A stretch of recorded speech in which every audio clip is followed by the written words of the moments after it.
안녕하세요. 저는 전라도 광주에 살고 있는 30대 초반의 미혼 여성입니다. 요즘 인터넷에 나오는 뉴스를 보면 정말 별의별 소식이 다 있다 싶은데요. 제가 놀랐던 내용 중에는 결혼 상대자를 믿을 수가 없어서 몰래 뒷조사를 하거나, 그것도 아니면 결혼 전에 미리 각종 서류를 떼서 교환하기로 하는 경우가 꽤나 많다는 소식이었습니다.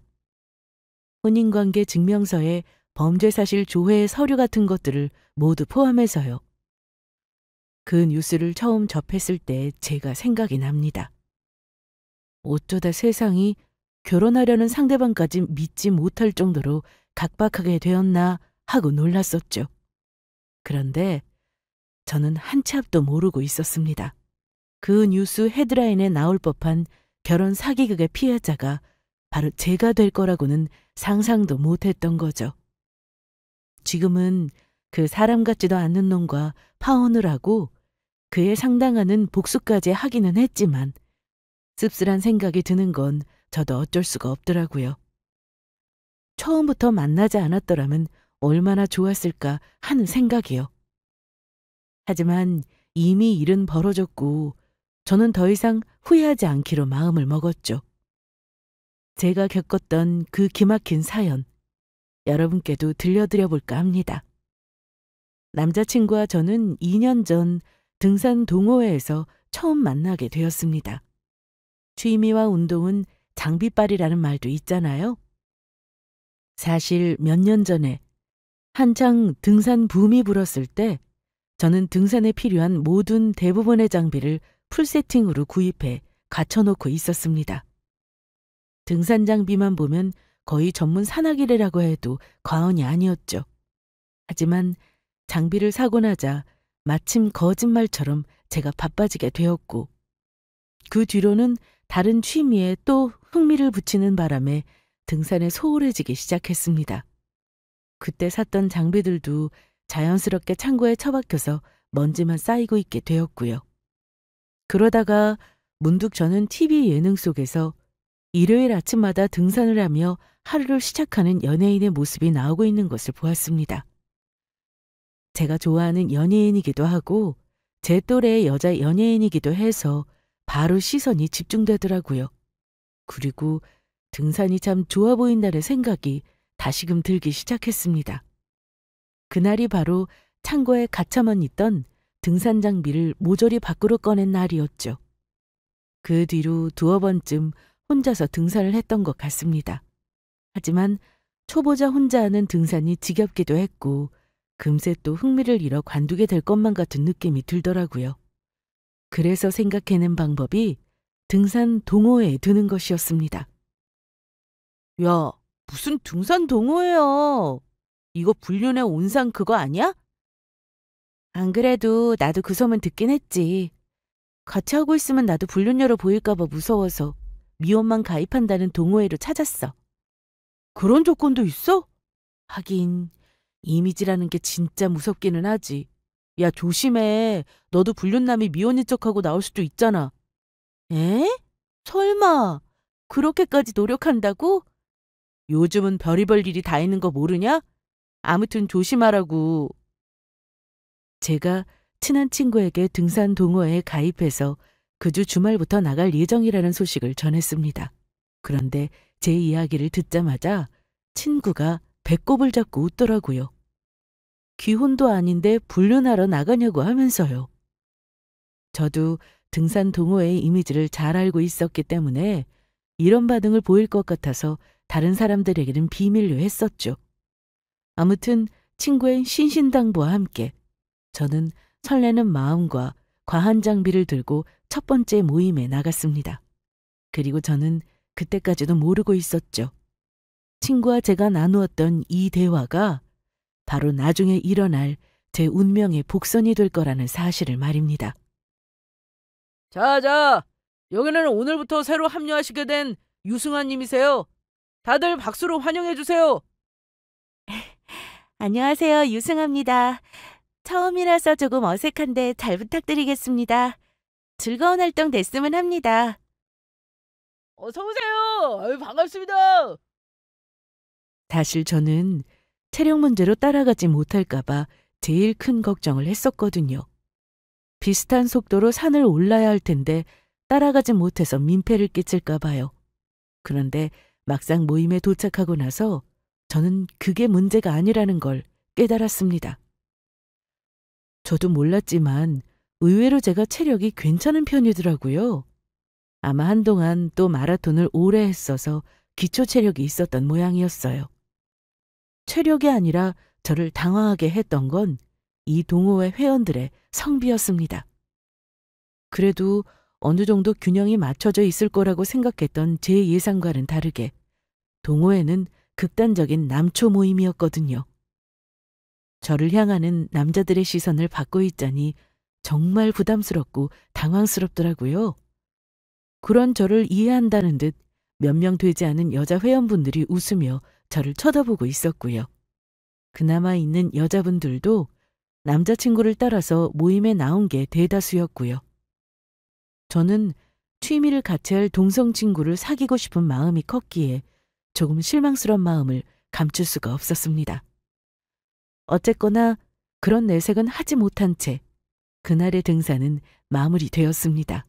그리고 저는 마침 집에 가는 방향이 같았던 한 남자 회원분의 차를 얻어 타고 가까운 지하철역까지 가게 되었는데요.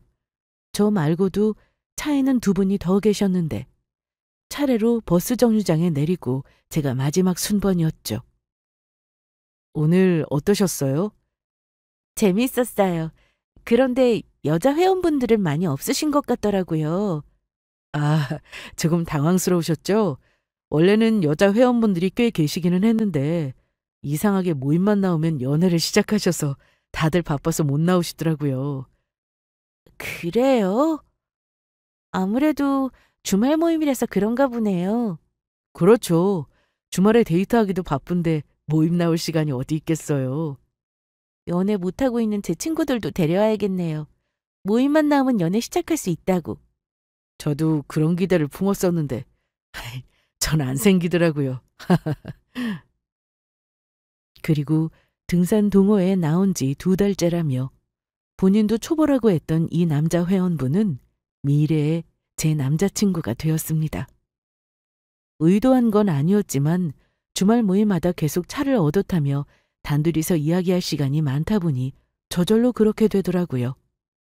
이 등산 모임에만 나오면 연애를 시작한다는 미신 같은 소문에 우연찮게도 저 역시 산증인이 되어버린 거죠. 그렇게 저희는 연애를 시작하면서 등산뿐만이 아니라 갖가지 동호회를 다 섭렵했습니다. 확실히 혼자 하는 것보다는 같이 하는 운동이 재미도 2배더라고요. 배드민턴에 스쿼시에 나중에는 골프에 사격까지 이것저것 호기심도 많고 그만큼 또 질리기도 빨리 하는 저를 생각해보면 남자친구가 맞춰주느라 애를 많이 썼던 것 같습니다. 그렇다고 일방적으로 저에게 맞춰주기만 했던 것은 아니고 저 역시도 남자친구의 취미를 많이 맞춰주었습니다. 내가 하는 운동도 아니고 남이 하는 운동을 보기만 하는 게 재미가 있어? 당연하지. 내가 하는 건 빤하잖아. 프로가 돈 받고 뛰는 걸 봐야 기준이 높아지지. 그렇다고 내가 야구를 할 것도 아닌데. 그래도 야구장에서 먹는 치맥은 맛있으니까 같이 가준다 내가. 아이고 감사합니다. 오늘 경기도 제발 저와 함께 해주실 거죠? 응. 근데 오늘 직관 메뉴는 피자로 하자. 저는 운동을 보는 것보다 하는 쪽에 더 흥미가 있었는데 보기만 하는 것도 나름의 재미는 있더라고요. 봄부터 가을까지는 관심도 없던 야구 경기를 보러 가고 겨울철에는 농구 경기를 직관하러 가기도 했고요. 서로 상대가 좋아하는 운동과 취미를 같이 하는 건 깊어지는 관계 속에서 새로운 추억을 쌓는데 너무나도 효과적인 방법이었죠. 저희는 2년 동안 그렇게 즐겁고도 활기찬 연애를 했고 마침내 결혼이라는 종착지에 도착하기 위한 준비를 시작했습니다. 평소처럼 야구장에서 맥주를 마시다 앞으로도 평생 너랑 같이 경기 보면서 치맥하고 싶다는 갑작스런 프로포즈를 계기로요. 그리고 저희는 그 주 주말에 예비시댁에 인사를 하러 가게 되었죠. 정말이지 모든 절차가 갑작스러웠지만 원래 결혼이 이렇게 인생에서 마주친 사고처럼 갑작스러운 거라고들 하더라고요. 안녕하세요. 동민 씨 여자친구 유승우라고 합니다. 어서 와요. 아이고, 동민이가 여자친구 예쁘다고 그렇게 자랑을 해대는데 진짜였네. 어쩌면 이렇게 인형처럼 예쁘게 생겼어요? 불편하게 문 앞에서 그러고 있지 말고 어서 들어오라고 해. 처음 뵙는 예비시댁 식구들은 제 걱정과는 다르게 너무나도 저에게 잘해주셨습니다. 얘기를 나눈 지 얼마 되지도 않았는데도 정말 정이 많고 따뜻한 분들이라는 생각이 들더라고요. 남자친구에게 예비 시아버지는 조금 무뚝뚝하실 거라고 들었는데 웬걸요. 두 분 다 활짝 웃으시면서 제 이야기에 반응을 해주시고 과일도 일일이 포크로 찍어서 저에게 건네주시고는 하셨어요. 거실 테이블이 좌식이었는데 치마 입고 와서 앉은 자리가 불편하지 않냐고 하시며 걱정도 해주셨고 겨울인데 난방이 너무 춥지 않냐, 담요를 가져다 줄까, 온도를 더 올려줄까 온갖 배려를 다 해주셨죠. 지금 엄마가 언니를 더 부담스럽게 하고 있어요. 그냥 좀 놔두시고 과일이나 드세요. 아, 그래? 아니, 나는 혹시 불편할까 봐 그랬지. 아니에요, 어머님. 신경 써주셔서 감사합니다. 예비 시어머니는 부산스럽게 움직이다가 예비 시누이의 타박에 머쓱했는지 웃으시더라고요. 남자친구에게는 여동생이 하나 있었습니다. 나이 차이가 꽤 났어요. 30 중반이었던 그 사람과 정확히 9살 차이가 났거든요. 이제 대학을 갓 졸업하고 막 회사에 취업을 해서 들어간 지 6개월도 되지 않는 신입이었죠. 거기다 볼살이 많고 동안이기까지 해서 아직 얼굴에서 어린 티도 다 벗지 못한 아기 같은 여동생이었어요. 예비 시누이와 저는 이 자리가 구면이었습니다. 심지어 많이 친한 사이라고 할 수 있었죠. 예비 시부모님은 이번이 처음 뵙는 자리였지만 예비 시누이와 남자친구랑 셋이서 종종 어울리고는 했거든요. 야구장도 티켓을 같이 끊어서 엄청 자주 보러 다녔고요. 처음에는 예비 시누이가 낯을 많이 가리는 성격이라 친해지는데 조금 시간이 걸렸습니다. 솔직히 처음 만났을 때는 그날 경기가 끝날 때까지 제 눈도 잘 마주치지 못하길래 걱정을 많이 했어요. 이거 우리 친해질 수나 있는 걸까? 알고 보면 날 안 좋아하나?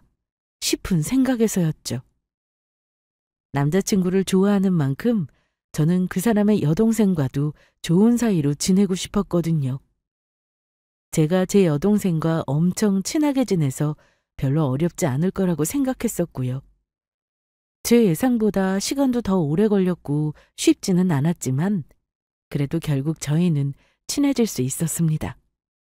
결론적으로는 예비 시누이가 좋아하는 아이돌의 콘서트 티켓을 제가 구해다 주면서였죠. 제 친구가 방송국 쪽 관계자로 일을 해서 그 아이돌 소속사와 친분이 많았거든요. 아이처럼 활짝 웃으며 좋아하는 예비 시누이를 보며 친구에게 비싼 저녁까지 사주며 얻어낸 보람이 있다고 싶었죠. 그리고 그날부터 저희는 남자친구 없이도 둘이서 만나 가끔 밥을 먹고 연락도 주고받는 사이가 되었습니다. 그렇게 예비시댁에 첫인사를 드리고 돌아오던 날이었습니다. 예비시댁은 조금 많이 오래된 구축 아파트여서 구조가 특이했어요.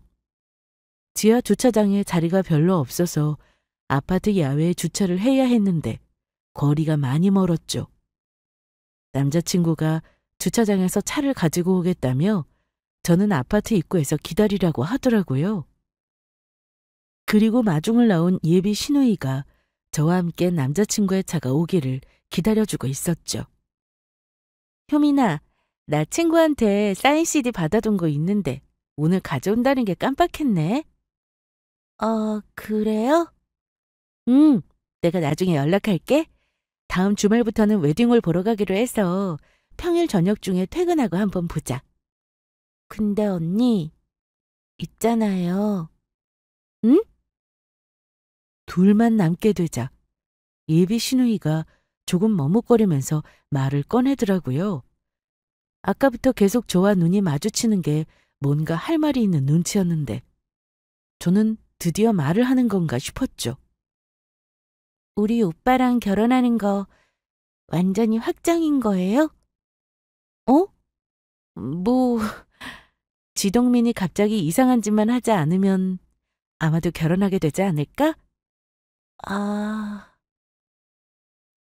저는 농담처럼 대답했는데 예비 시누이는 그런 제 말에도 웃지 않더라고요. 평소에는 제가 무슨 말만 해도 빵빵 터질 정도로 웃음 코드가 비슷한 사이였는데 말이에요. 저는 그제야 조금 이상한 걸 느꼈습니다. 왜? 무슨 일 있어? 아, 아니에요. 그냥 언니가 아까워서요. 고마워. 효민이 연애도 잘 되고 있어? 네, 저야 뭐, 별일 없어요. 분명히 뭔가 더 말을 하고 싶은 눈치인 것 같았지만 말끝을 흐리며 아니라고 하길래 저는 더 캐묻지 않았습니다. 묻지 않아도 본인이 말하고 싶은 때가 되면 언제라도 말을 하겠지 싶은 생각에서요. 그리고 그날의 일은 저도 잊고 있었죠. 그 뒤부터 저희 집에도 인사를 가야 했고 웨딩홀도 보러 다녀야 했고 각종 스케줄 예약에 전화해 정신없이 바쁜 나날을 보내야 했거든요. 그 와중에 회사 일도 발주가 배로 늘어나는 바람에 정신이 없었죠. 저는 의상학과를 졸업하고 온라인에서 의류 쇼핑몰을 운영 중이었습니다. 대학을 다닐 때 회사에 제출할 포트폴리오용으로 시작했던 온라인 쇼핑몰이 제 직업이 될 줄은 저도 그때는 미처 몰랐었지만요. 횟수로 벌써 10년차가 되어가는지라 저도 어느 정도 사업 기반이 잡히고 이제는 고정적인 수입도 잘 나오고 있는 편이었습니다.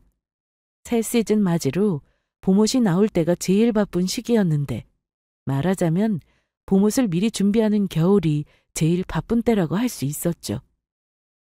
디자인 컨셉을 뽑아내고 시안을 거듭 수정하는 작업을 반복하느라 미팅을 엄청나게 해야 했거든요. 디자인 최종 시안이 확정되고 나면 그대로 샘플을 만들고 공장과 협의해서 생산 준비도 해야 했고요. 어제도 밤샜어? 맡겼던 샘플이 잘못 나왔어. 수정 사항이 하나도 반영이 안 돼서 나왔더라고. 주말에는 내가 직접 공장에 가봐야 할 것 같아. 내가 운전할 겸 같이 가줄까? 자기 피곤할 텐데. 됐어. 자기도 주말에 출근해야 한다며. 아침에 일찍 출근했다가 점심때는 빠져나올 수 있을 것 같아. 됐어. 나도 아침에 일찍 나가야 해. 그냥 이번 주말은 무리하지 말고 느긋하게 일하다가 퇴근하고 집에 가서 좀 쉬어. 사실 평소에 저희는 거의 주말 중 일요일 하루만 만나는 데이트를 해왔습니다. 저는 재고 정리와 발주 때문에 항상 토요일이 바빴고 남자친구도 회사가 대부분 토요일까지 근무를 했거든요. 물론 저는 토요일 업무를 평일 저녁에 조금씩 나눠서 할 수도 있었습니다. 그동안 남자친구들과 연애를 할 때는 그런 식으로 일을 해왔었고요. 하지만 지금은 어차피 남자친구도 토요일 출근을 해야 한다고 하니 저도 잘 됐다 싶어서 주말에 일을 하게 된 거죠. 남자친구는 보안 서비스 관련 회사에 다니고 있었습니다. 보안 업무 특성상 24시간 365일 모니터링을 해야 했기 때문에 토요일에 돌아가며 교대 근무를 했죠. 저희도 일이 바쁘기는 했지만 결혼하는 대부분의 사람들도 다 직장을 다니고 있을 텐데 다들 이렇게 바쁜 와중에 어떻게 결혼 준비까지 할 수가 있는 건지 신기하기만 했습니다. 이래서 결혼 준비하는 과정이 힘들어서 2번 결혼을 못하겠다는 이야기가 나오나 싶더라고요. 어쨌든 바쁜 와중에도 저희는 양가 상견례를 끝내고 나머지 과정도 차근차근 준비해 나가고 있었습니다. 결혼 준비를 하면서 싸우는 커플도 그렇게 많다던데 저희는 바빠서 그럴 틈도 없는 게 다행이라는 농담도 해가면서요. 그리고 그 와중에 거짓말처럼 큰 일이 터지고 말았습니다. 저희 커플이 아니라 예비 시누이 커플에게요. 24살밖에 되지 않은 예비 시누이가 글쎄 혼전 임신을 했다는 겁니다. 그런데 그건 큰일도 아니었습니다. 뭐? 그래서 임신을 했다고 말했더니 연락이 두절됐다고? 아, 그렇다나 봐. 이 때려 죽일 놈이 진짜. 예비 시누이는 사귄 지 1년쯤이 된 남자친구가 있었습니다. 나이는 예비 시누이보다 3살이 더 많았고요. 처음에는 언제든지 결혼을 할 준비가 되어 있는 것처럼 말했고 간이든 쓸개든 다 내줄 것처럼 지극정성으로 여자친구를 챙겼다고 했어요. 옆에서 그 모습을 지켜본 제 남자친구가 닭살이 돋더라는 말을 할 정도로요.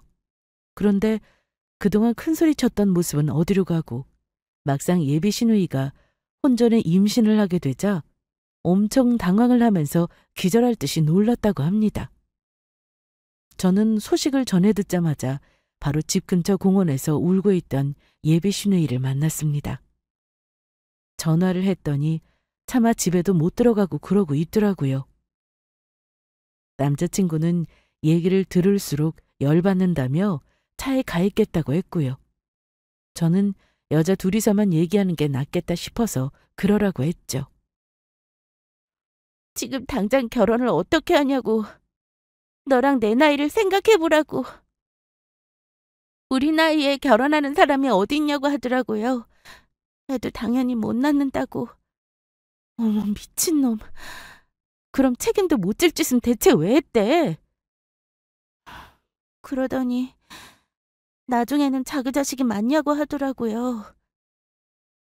저는 예비 시누이의 말에 할 말을 잃고야 말았습니다. 자기 자식이 맞냐니 그게 1년을 사귄 여자친구에게 할 소리인가요? 심지어 지금은 그 개차반이던 자식이 연락마저 두절된 상태라고 했습니다. 전화를 했더니 차단을 했는지 신호음이 한 번밖에 안 걸리고 바로 끊어진다고 하면서요. 그래서 어떻게 할 생각이야? 설마 나을 거야? 저도 모르겠어요. 그런데 막상 지우려고 하니까 너무 심장 소리를 듣고 왔는데 도저히 마음이 너무 아파서 못하겠어요. 아, 효민아. 어떡하면 좋아. 진짜. 그래도 냉정하게 생각을 해야지. 그 자식 하는 행동을 보면 애는 너 혼자 키워야 할 게 뻔한데 너 미혼모로 살아야 해. 그럴 자신 있어? 겨우 20 몇 살 된 어린 여자가 미혼모로 산다는 게 얼마나 힘든 일인지는 말을 하지 않아도 불보듯 뻔한 일이었습니다. 그것도 남의 일에 말 얹기를 좋아하고 모두가 남의 시선을 의식하는 우리나라에서는 더더욱이요. 사실 제 친구 중에서도 미혼모가 한 명 있었기 때문에 저는 너무 걱정이 되더라고요. 결국은 본인 선택이겠지만 말릴 수만 있다면 무슨 일이 있어도 말리고 싶은 심정이었습니다. 저는 울고 있는 예비 시누이를 힘닿는 최대한까지 설득을 했습니다. 제발 저의 말이 본인의 인생을 결정하는데 도움이 되기를 바라면서요. 그렇게 예비 시누이는 남자친구와 함께 집으로 돌아갔습니다. 그리고 2주일쯤 지났을 때 저는 더 안 좋은 소식을 듣게 되었죠. 예비 시누이가 결국 아이를 낳겠다고 했다는 겁니다. 예비 시댁에서는 당연히 애를 지우라고 난리가 났고요. 상식적으로 생각을 했을 때 예비 시댁이 앞으로 애를 봐주거나 경제적으로 지원을 해줄 형편도 아니었습니다. 예비 시댁이 딱히 잘 살지도 않았거든요. 제가 알기로 재산이라고는 오래된 아파트 하나가 전부였고 2분이서 시장에서 식자재 장사를 하시며 본인 생계를 잇는 데 급급한 정도였죠. 친정 부모님이 든든하게 지원을 해줄 수 있어도 힘든 게 미혼모의 삶이었는데 평소에도 그렇게 마음이 여리던 예비 신우는 끝내 모진 결정을 할 수가 없었던 모양이었습니다. 우리 집 지금 뒤집어졌어. 어머니는 머리 싸매고 누우셨고 식구들이 번갈아 가면서 아무리 말을 해도 들을 생각을 안 해. 어쩌면 좋아. 그래서 효민이는 어쩌고 있는데? 몰라. 어디서 뭘 하고 있는지. 낳겠다고 난리쳐서 부모님이 그럴 거면 영 끊고 집에서 나가라고 하셨어. 그런데 효민이 이게 정신이 나갔는지 진짜로 짐 싸서 나가버렸더라고. 퇴근하고 오니까 이미 없더라. 알고 보니 2주일 내내 애를 지우라는 예비 시부모님과 다투고 있다가 집을 나가버렸다는 겁니다. 잡지도 않았냐고 하니까 아버지가 너무 화나서 오히려 가방을 밖으로 내던지셨다고 하더라고요. 오늘부로 딸 자식은 죽은 셈 치겠다고 하시면서요. 그 말을 듣는데 예비 시누이가 너무 안타깝기도 하고 답답하기도 하고, 그렇지만 가족들도 말리지 못했다는데 제가 거기서 더 뭘 할 수 있었겠어요? 집을 나갈 정도면 본인도 이미 결심이 섰을 테고요. 제가 조심스럽게 전화를 걸어봤지만 받지 않더라고요. 아마 저와 연락이 닿으면 오빠인 제 남자친구가 찾아갈까봐 그런 것 같았습니다. 어디로 갔는지 아무에게도 말하지 않았다고 했으니까요. 어떡하냐는 제 말에 남자친구는 지 인생인데 지가 책임져야지라면서 더 이상 말을 하지 않더라고요. 남자친구도 너무 화가 난 모양이었습니다. 여동생에게 실망도 많이 한 것 같았고요. 저는 말은 저렇게 해도 누구보다 속상할 남자친구를 위로해 주었습니다. 그래도 여동생도 성인이고 일단은 매일 출근을 하는 회사가 있으니 정 급하면 회사로 찾아가면 된다는 생각에 조금 안일한 면도 있었겠죠. 하지만 저희는 나중에 알게 되었습니다. 예비 시누이가 입덧이 너무 심해지는 바람에 다니던 회사도 그만두게 되었다는 사실을요. 그 사이에도 시간은 야속하게도 잘만 흐르고 있었습니다. 여동생 문제는 여동생 문제고 어쨌거나 저희는 그 와중에도 정해진 스케줄대로 결혼 준비를 계속 해야만 했습니다. 집안이 발칵 뒤집어졌는데 이 마닥에 결혼 준비를 하고 있는 것도 마음이 편하지는 않았지만 어쩔 수가 없었습니다.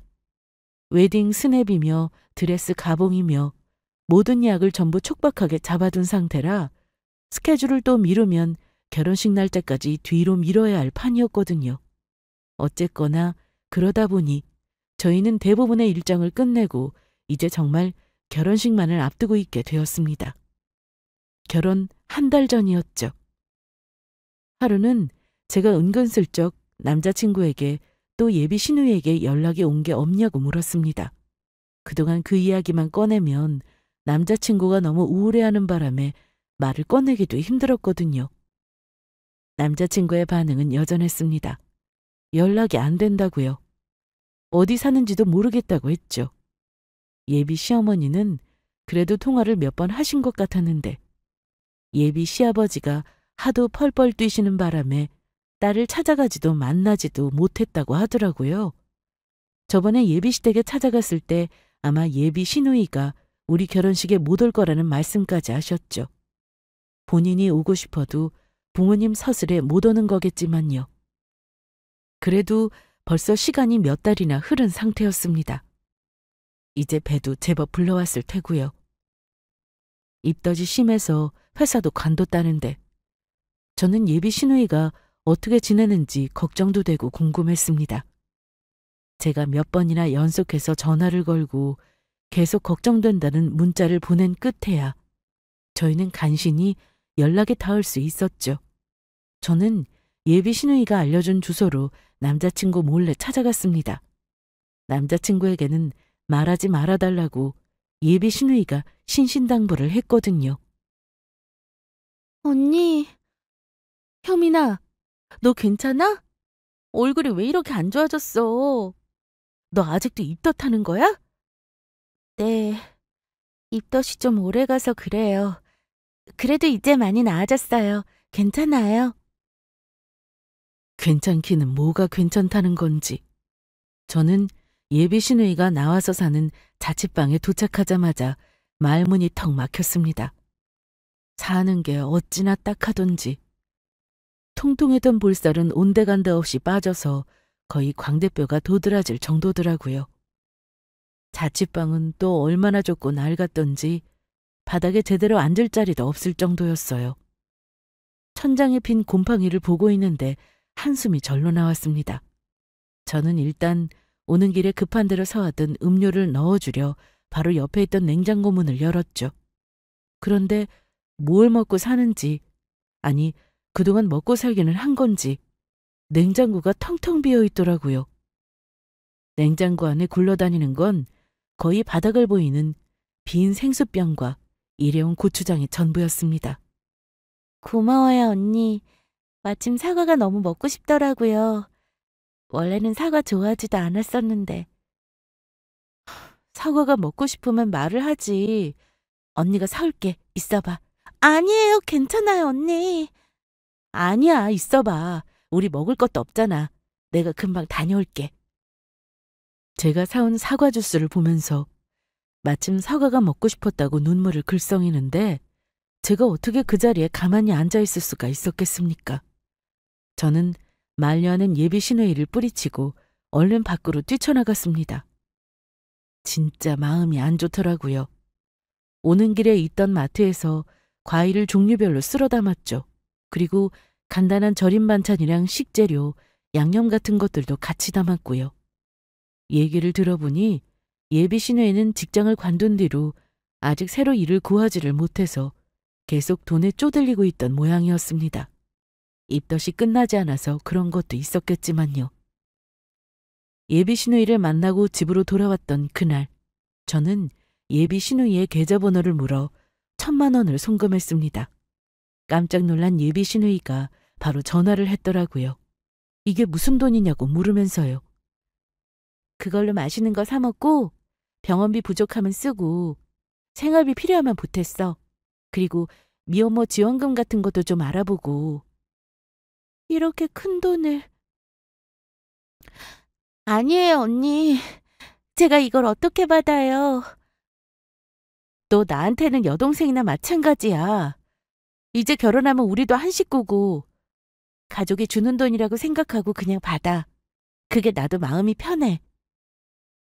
예비 신우이는 울먹이면서 못 받는다고 말을 했지만 저는 그런 건 신경 쓰지 말고 기왕 아기를 낳기로 했으면 마음 단단히 먹고 건강을 잘 챙기라는 말로 전화를 끊었습니다. 이렇게라도 해야 제 마음이 편하겠더라고요. 말하자면 다른 그 누구를 위해서도 아니고 저를 위해서였던 셈이죠. 그러고 나서야 내내 불편했던 마음이 조금 괜찮아지는 것 같더라고요. 그런데 제 오빠지만 이건 꼭 알려드려야겠어요. 예비 신우이에게 1,000만 원을 송금해준 그 다음 날 아침, 저는 눈을 뜨자마자 알 수 없는 문자를 받았습니다. 예비 신우이가 보내준 건 주소 한 줄이었어요. 이게 뭐냐는 제 물음에 많이 고민하다가 이제라도 말하는 거라면서 꼭 한번 찾아가 보라는 말을 하더라고요. 절대로 제 남자친구에게는 말하지 말라고 하면서요. 저는 그 순간 온갖 상상이 다 들기 시작했습니다. 비록 주소 한 줄이 전부의 자세한 사정은 전혀 전해 듣지 못했지만 아무리 눈치가 없는 사람이라도 이 정도면 뭔가 좋지 않은 예감이 드는 건 당연한 일이었어요. 저는 쿵쾅거리는 심장을 붙들고 그 주소를 향했습니다. 예비 신우이가 꼭 다른 날이 아닌 오늘 가보라고 하더라고요. 가는 길에 남자친구에게서 전화가 걸려왔습니다. 뭘 하고 있냐는 물음에 저는 평소처럼 태연하게 재고 정리를 하고 있다고 대답했어요. 남자친구는 본인도 출근해서 일을 하고 있다고 했고요. 서로 힘내라는 말을 몇 마디 주고받은 뒤 전화를 끊었습니다. 오늘은 저희가 모두 일을 하는 토요일이었어요. 불길한 예감은 왜 항상 맞아떨어지는지. 저는 그렇게 찾아간 주소지에서 끔찍한 광경을 목격하고야 말았습니다. 자기야, 이거 여기다 놔두면 돼? 응. 그리고 문 앞에 있는 박스도 좀 가져와. 나 종일 이거 옮기느라 너무 힘들 예정인데 오늘 맛있는 거 해줄 거야? 당연하지. 내가 자기 몸보신하라고 집에 삼계탕 재료 다 사다 놨어. 이것만 해놓고 일단 집에 가서 우리 점심 먹고 오자. 역시 내 생각 해주는 건 우리 자기밖에 없네. 제가 내비를 따라 운전을 해서 도착한 곳은 한 시내 번화가의 미용실 앞이었습니다. 투명한 유리가 전면으로 배치된 인테리어라 가게 안이 훤하게 들여다보이는 곳이었죠. 조금 의아해하며 다가간 그곳에서 저는 남자친구와 미용실 주인으로 보이는 한 젊은 여자를 볼 수 있었습니다. 여자는 한눈에 봐도 무척이나 예뻤고 나이는 저보다 몇 살쯤 더 어려 보였어요. 그리고 가게 안에서 무거운 짐들을 잔뜩 들고 나온 남자친구는 활짝 열린 문을 사이에 두고 그 여자와 다정하게 대화를 나누고 있었습니다. 무려 자기라고 부르면서요. 그 자기가 제가 아닌 건 확실했죠. 가게 안에는 다른 직원들도 손님들도 없었습니다. 저는 그곳에서 벌어지는 둘만의 애정행각을 목격하고는 순간 구역질이 치밀어 골목을 돌아 뛰어나올 수밖에 없었어요. 전봇대 뒤에서 오액꾀거렸지만 먹은 게 없어서 나오는 것도 없더라고요. 일어나자마자 문자를 받고 온갖 상상에 아침을 먹을 여유도 없었거든요. 아마도 그건 이 순간을 준비했던 게 아닐까 싶은 생각마저 들었습니다. 다시 차에 탔습니다. 조금 기다렸더니 그 팔짱을 낀 두 사람이 가게에서 나와 어디론가 향하더라고요. 저는 덜덜 떨리는 손으로 운전을 해서 그 둘의 뒤를 밟았습니다. 두 사람이 들어간 곳은 가게에서 얼마 떨어져 있지 않은 오피스텔이었어요. 그리고 남자친구가 그 집의 1층 현관 비번을 누르고 들어가는 모습이 제가 볼 수 있는 마지막이었습니다. 그 뒤로 두 사람은 한참 동안이나 그 집에서 나오지 않았어요. 저는 그 자리에서 운전대에 머리를 기댄 채로 오열하고 말았습니다. 불길했었던 상상이 이렇게 맞아떨어지고야 말았다는 생각에 눈물을 멈출 수가 없었어요. 저는 바로 예비 신우이에게 전화를 걸었습니다.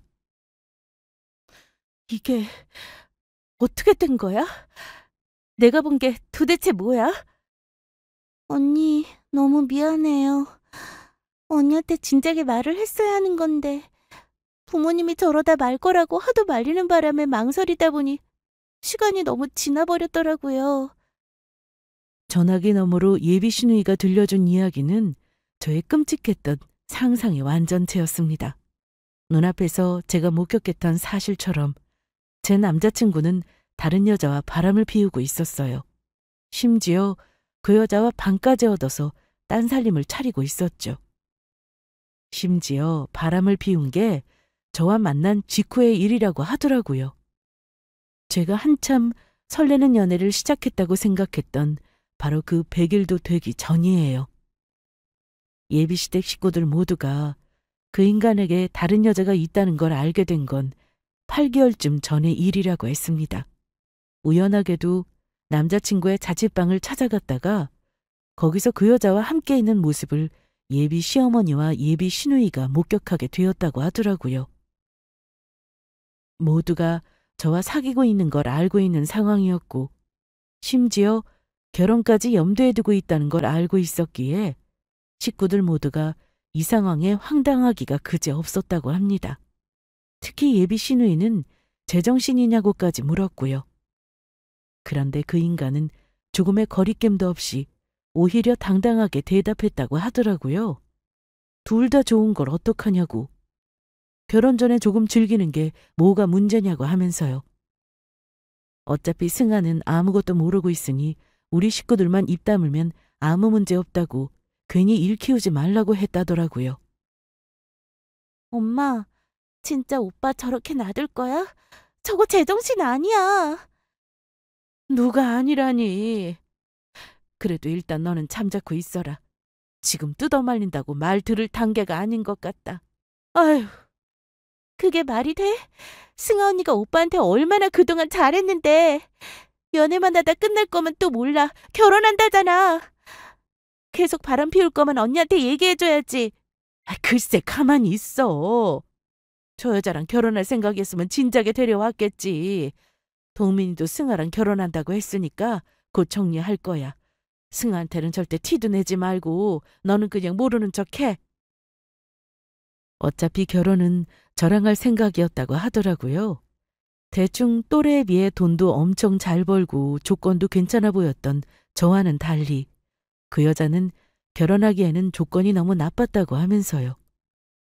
저와 결혼 준비를 하고 있던 그 순간마저도 동시에 두 여자와 즐기고 있으면서 둘 중 누구도 포기할 수가 없었던 거죠. 그리고 저는 알게 되었습니다. 매주 토요일마다 회사에 교대 근무를 하러 나가야 한다던 그 인간은 지금까지 저 여자를 만나러 다녀왔었다는 사실을요. 그러니까 교대 근무를 하는 척하면서 토요일은 저 여자를, 일요일은 저를 만나왔던 겁니다. 저는 그런 줄도 모르고 그저 토요일까지 일을 하느라 고생이 많다며 그 인간을 안쓰러워하기만 했었죠. 무려 2년의 시간들을 말이에요. 예비 시누이는 미안하다고 통곡을 하며 더 이상은 도저히 양심에 찔려서 숨길 수가 없었다고 하더라고요. 그동안에도 사실 몇 번이나 이야기를 해야 할까 망설였지만 그때마다 엄마가 너무 뜯어말렸고 오빠랑도 원수가 될까 싶어서 두려웠다고요. 그 인간이 결혼 전에는 저 여자와 정리하겠다는 말도 철석같이 믿었고요. 저는 배신감에 몸서리치며 일단 전화를 끊었습니다. 예비 시누이의 입장이 이해되지 않는 바는 아니었어요.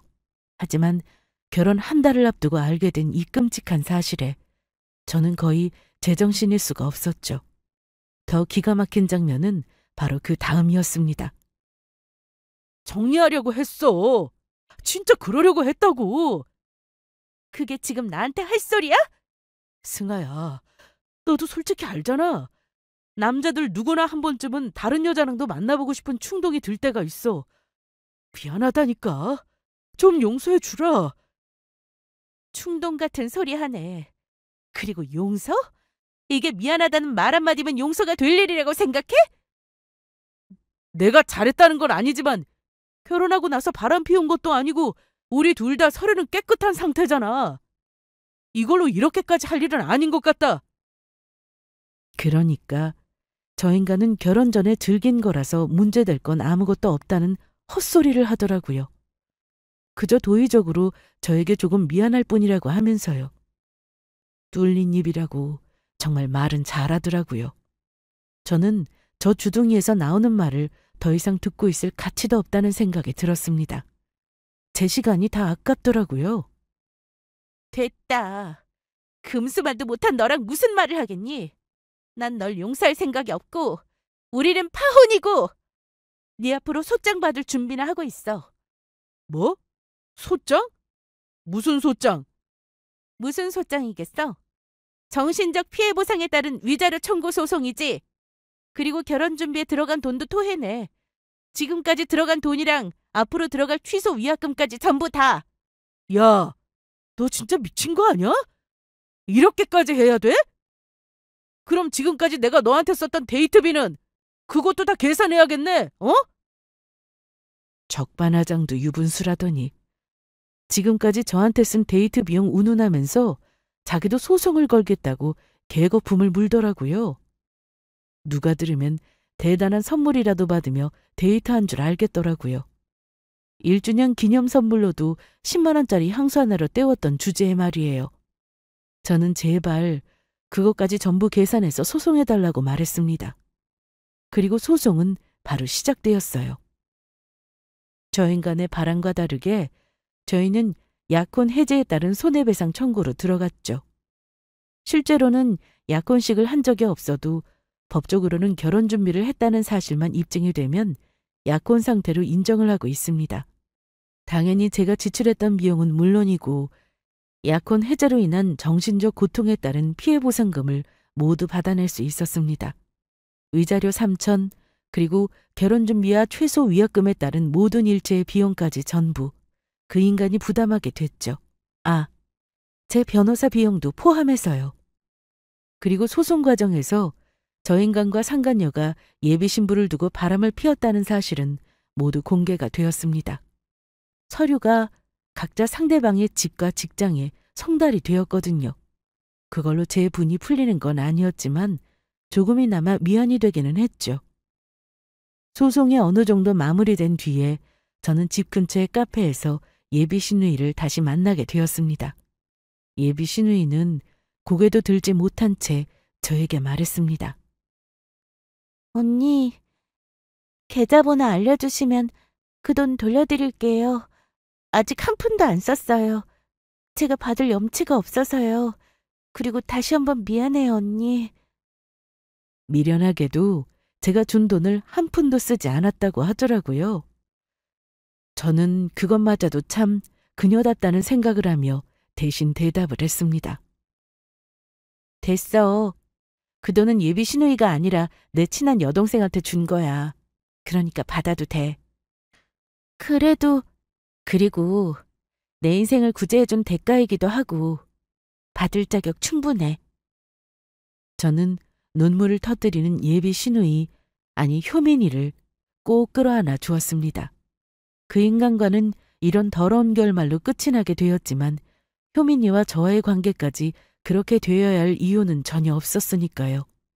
저는 절망의 구렁텅이로 떨어질 뻔한 인생을 그렇게 간신히 건져 올릴 수 있었습니다. 용기를 내줬던 효민이 덕분에요. 덕분에 제가 먼저 내밀었던 마음도 외면받지 않을 수 있었고요. 제 인생을 뒤흔들었던 이번 사건을 계기로 저는 많은 것을 깨달았고 이 기회에 저의 인생 전반을 정비해 보려고 합니다.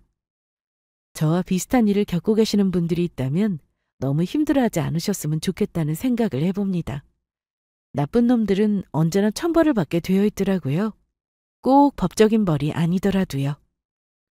들어주셔서 감사합니다.